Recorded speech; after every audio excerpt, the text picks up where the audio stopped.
بعین ہی نبوت اور رسالت کی طرح ہے۔ جتنے بھی کمالات اور صفات ایک نبی اور رسول میں پائے جاتے ہیں، بعین ہی نبوت اور رسالت کی طرح ہے۔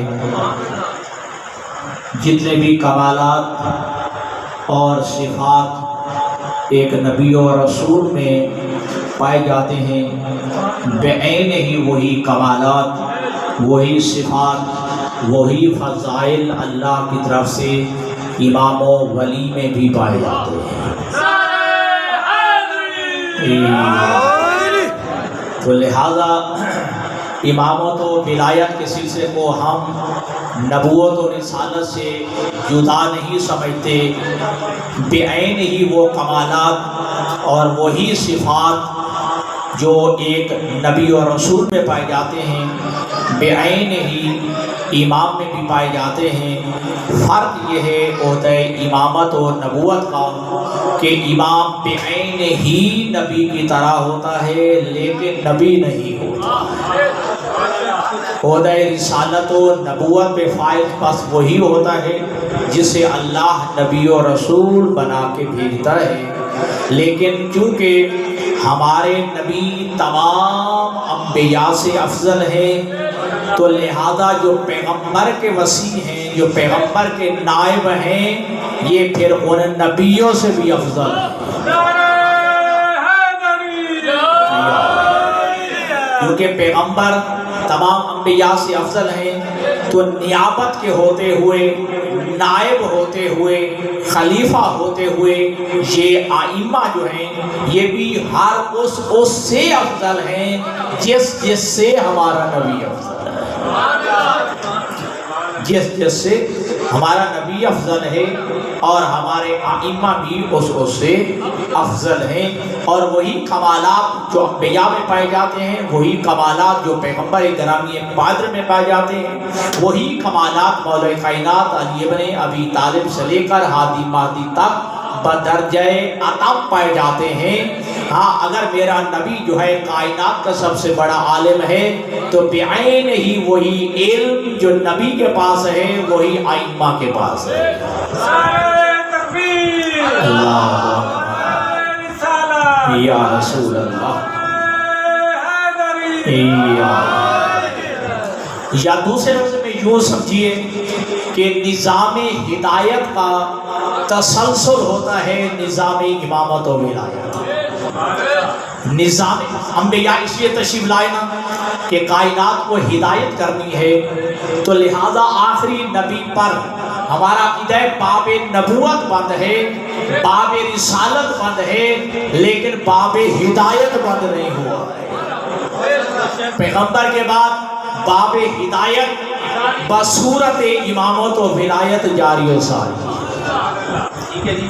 تو لہذا جو نبی کا نائب ہے اس تمام کمالات میں نبی جیسا ہونا واجب ہے، نبی جیسا ہونا لازم ہے، کیونکہ نبی کا نائب ہے، نبی کا خلیفہ بن کے آ رہا ہے۔ یا یوں سمجھیے کہ نبی اپنے منصب سے ہٹ کے اس کی جگہ پہ بیٹھنا ہے امام نے، تو لہذا منصب امامت کی جگہ، نبوت کی جگہ پہ، منصب رسالت کی جگہ پہ وہی بیٹھے گا جو نبی جیسا ہوگا۔ تو لہذا ہمارا یہی عقیدہ ہے کہ علم ہو، حلم ہو، شجاعت ہو، عبادت ہو، ولایت ہو، توجہ کیجئے گا، اختیارات ہوں، کمالات ہوں، ٹھیک ہے، ان میں کوئی فرق نہیں ہے۔ علی سے لے کر ہادی مہدی تک اگر دیکھا جائے تو علم میں برابر ہیں، حلم میں برابر ہیں، شجاعت میں برابر ہیں، منصب امامت میں برابر ہیں، حتیٰ کہ ان کے اندر عصمت میں برابر ہیں۔ ہاں صرف یہی فرق ہے کہ یہ نبی اور رسول نہیں ہے، نبی اور رسول نہیں ہے۔ اچھا علم کی بات دیکھیں تو ہمارا یہی عقیدہ ہے کہ جس طرح نبی آتے ہی علم لے کے آتا ہے، بعین ہی نبی کی طرح امام بھی پیدا ہوتا ہے تو عالم پیدا ہوتا ہے۔ نبی بھی جو ہے کائنات میں آتا ہے تو عالم پیدا ہوتا ہے. ہمارے ہاں دلیل موجود ہے اور آپ جانتے ہیں کہ حضرت عیسیٰ علیہ السلام 3 دن کے ہیں اور اپنی مادر گرامی جناب مریم کے ہاتھوں پہ ہیں. تو 3 دن کا بچہ کبھی بولتا نہیں ہے. بولنا بھی دلیل ہے, پھر ان کے جملے بھی دلیل ہیں کہ انی عبداللہ آتانی الکتاب وجعلنی نبیا, میں اللہ کا بندہ ہوں, نبی بن کے آیا ہوں, کتاب لے کے آیا ہوں. دلیل ہے کہ یہ بعد میں نبی نہیں بنا بلکہ نبی بن کے آیا ہے. کتاب لے کے آنا دلیل ہے, بعد میں عالم جو ہے نہیں بنا, بعد میں علم ان کی طرف منتقل نہیں ہوا, یہ پیدا ہوتے ہی عالم ہے, پیدا ہوتے ہی عالم ہے. اور یہی فرق ہے کہ ہم یہ مانتے ہیں کہ نبی و رسول ہو جو بھی نمائندہ الہی ہے, اور نمائندہ الہی جو ہے وہ 3 شکلوں میں آتا ہے, یا رسول کی شکل میں آتا ہے, یا نبی کی شکل میں آتا ہے, یا امام کی شکل میں آتا ہے. توجہ, یہ نبوت یا نبی یا نمائندہ الہی ہوتا ہے, اور یہ ہدایت کرنے کے لیے آتا ہے. منصب ہدایت پہ فائد ہوتا ہے. اگر کہ تھوڑا سا جو ہے وضاحت ہو جائے کہ پوری کائنات کی انسانیت میں سے اللہ نے جن کو اٹھا لیا, منتخب کر لیا, ان کو اٹھایا کتنوں کی تعداد میں 1,24,000. اللہ نے انہیں منصب نبوت دیا. پھر 1,24,000 میں سے 313 کا انتخاب کیا, اللہ نے انہیں رسول بنایا. پھر 313 میں سے جو ہے اللہ نے 5 کا انتخاب کیا جنہیں اولو العزم اور صاحب شریعت بنایا. پھر ان 5 میں سے 1 کا انتخاب کیا جسے اللہ نے خاتم النبیین بنایا.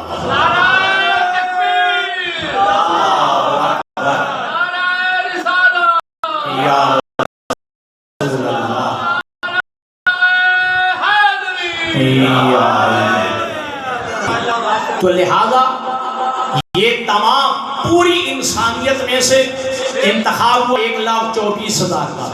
اللہ نے انہیں منصب نبوت دیا, ٹھیک ہے جی. پھر ان میں سے چنا, اٹھا لیا, منتخب کیا 313 کو, اللہ نے انہیں رسول بنایا. پھر رسول میں سے اللہ نے انتخاب کیا 5 کا انتخاب کیا جنہیں آپ اولو العزم بھی کہتے ہیں, صاحب شریعت بھی کہتے ہیں. یہ انتخاب بتا رہا ہے کہ ہر انسان, توجہ, برابر نہیں. عام انسان نبی جیسا نہیں, نبی رسول جیسا نہیں, رسول اولو العزم جیسا نہیں, اولو العزم جو ہے وہ میرے نبی جیسا.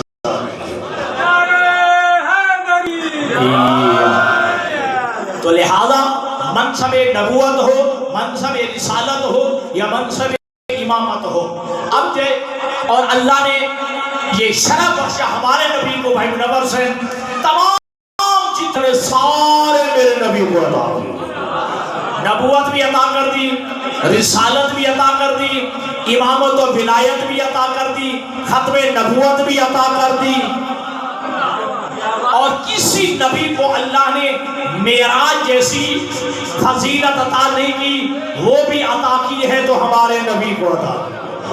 اچھا, پھر اتنا نہیں بلکہ توجہ ہے, ہمارا نبی صرف رسول نہیں ہے, سید الرسول ہے. صرف نبی نہیں ہے, سید الانبیاء ہے. توجہ فرمائیے گا.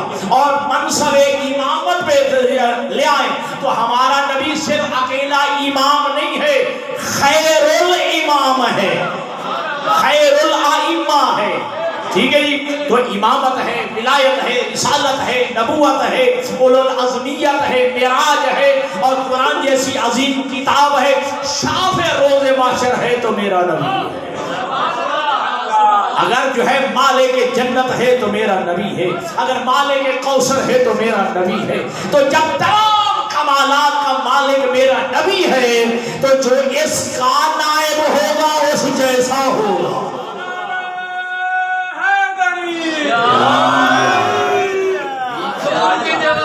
معصوم کر سکتا ہے. یہ تو دیکھیے, کسی بھی کتاب کے اوپر کتاب تو رکھ سکتے ہیں لیکن قرآن کے اوپر کتاب نہیں رکھ سکتے.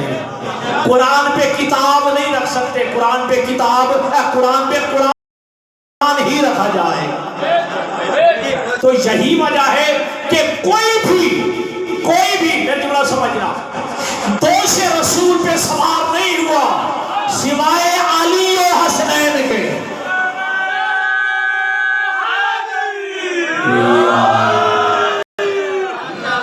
دوش پیغمبر پہ کوئی بھی سوار ہوا سوائے علی اور حسنین کے. تو پھر جملہ میں نے سمجھنا ہے نبی کوئی سوار نہیں ہو سکتا. ہاں ہو سکتا ہے کوئی نبی کسی پہ سوار ہوا ممکن ہے. ٹھیک ہے جی. تو بہرحال بات جو ہے تفصیل میں نہ چلی جائے. میں عرض کرنا چاہتا ہوں کہ منصب نبوت ہو امامت ہو ولایت ہو تو جتنے بھی کائنات کمالات جس کو کمالات سمجھا جاتا ہے وہ نبی اور رسول اور امام میں بدرجہ اتم پائے جاتے ہیں. اور پھر یہ کہ ممکن ہے کہ کسی دور میں ایک علم کمال پہ ہو. ٹھیک ہے. تو اس زمانے میں جو بھی نمائندہ الہی آئے گا اس کمال میں درجہ اتم جو ہے اس کے اندر وہ پایا جائے گا. ٹھیک. اب چونکہ ہمارے نبی ان عربوں میں آئے جو بڑے فصیح و بلیغ تھے, اپنی فصاحت و بلاغت پہ انہیں بڑا ناز تھا, حتیٰ کہ وہ میلے بھی مقرر کرتے تھے تو شاعری پہ ان کا مقابلہ ہوتا تھا. اور ایک جو ہے شاعر کو اگر دعوت دی جاتی فعل بدی 100 اشعار کا قصیدہ کہہ ڈالتا تھا. اللہ نے جب علم میں ہمارا نبی بھیجا ایسا فصیح و بلیغ اللہ نے کتاب دے کے بھیجی کائنات جیسی. کائنات میں جو ہے کوئی کتاب بھی نہیں ہے, قرآن کا کوئی مقابلہ بھی نہیں کر سکتا.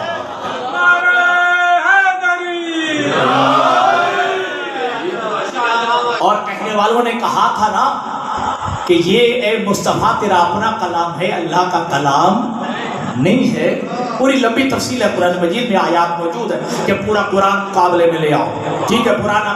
پورا قرآن نہ لا سکے تو کہا گیا 10 صورتیں لے, 10 صورتوں کا کہا تو نہ لا سکے تو ایک صورت کا کہا گیا, ایک صورت کا کہا گیا تو کہا گیا آخر میں کہ ایک جملہ ہی لے آؤ. فَالْجَاتُ بِحَدِيثٍ مِثْلِهِ. اگر تم کہتے ہو یہ میرا کلام ہے اللہ کا کلام نہیں تو ایک جملے جیسا جملہ بنا پہ لے آؤ. اور پھر یہ دعویٰ یہ چیلنج جو ہے بھائی منور عجموں کو نہیں تھا, عربوں کو تھا جن کو اپنی فصاحت و بلاغت پہ ناز تھا. ایک جملہ لانے سے بھی قاصر آ گئے کہ قرآن جیسا ایک جملہ بھی نہ لا سکے.